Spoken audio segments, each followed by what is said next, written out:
The next step is to enter in the patient's insurance information. To do that, click on the Insurance tab. You'll be brought to a grid-like screen that'll ultimately house all of the patient insurance information that they have.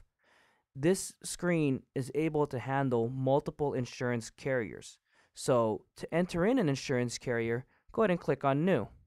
What you're brought to is the patient insurance record, where it has 3 tabs. You have an Insured tab, a Plan tab, and a Coverage Details tab. The Insured tab is where you choose the type of insurance that the patient has and whether or not the patient is self-insured or insured by another person. I'm going to go ahead and select this drop-down. If the patient's insurance does not appear in the drop-down list, chances are it isn't in the insurance library. You're going to want to go into the insurance library and enter in that particular patient's insurance and then come back here and select it. We're going to select that this patient has Medicare PPS. You can choose whether or not the person insured is either the patient, denoted by self, or if it's another person. If it is another person, go ahead and choose another and select the relationship in which the patient is to the insured person. If necessary, go ahead and enter in the other person's demographic information. In our case, this patient is self-insured. The Plan tab contains the patient's insurance plan information, including their policy number, whether or not they are Part A or Part B covered, a group number, or a plan type if necessary. You also get the preventative, basic, and major items, and you can go ahead and change these fields to be whatever percentage the insurance is covering. You can also select the Case Administrator field. Because my patient's a Medicare patient, I'm going to go ahead and enter in the letter as well as the eligibility information over here.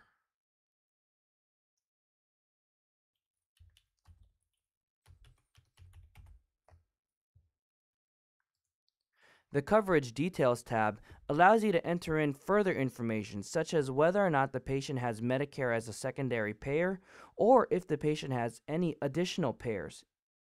The Validated On field allows you to enter in the date in which the patient's eligibility was checked.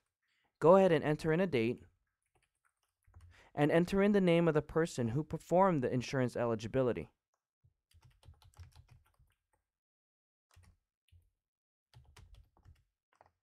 The Status field allows you to determine whether or not the patient's insurance is active or inactive. Now, while you're initially creating a patient into the system, more than likely that patient's insurance is currently active. However, if some time passes and the patient's insurance information changes, you do not have to delete the insurance, just simply come into this field and choose Inactive. For this demo purpose, I'm going to go ahead and choose Active. This one denotes that the patient's insurance is primary. It's going to give me the insurance name as well as the category. It's going to let me know the status and policy numbers, and it's going to let me know such information as whether or not the patient is eligible, if they have Medicare as a secondary payer, any additional HMOs, and any other notes that may appear on the patient's insurance information. The healthcare assistant also has an optional feature that you can enable called the Eligibility Assistant. The Eligibility Assistant automatically connects your computer to the common working file and automatically pulls in any eligibility information that you need.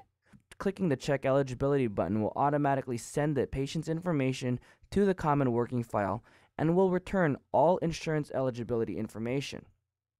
All of the insurance information that we entered here would automatically populate should we be using the Eligibility Assistant.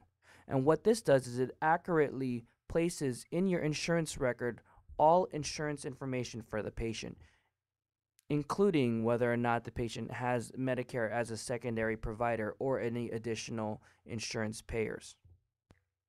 If you're interested in being able to access this feature, give a call to the Healthcare Synergy staff who will be more than happy to help you get this feature activated.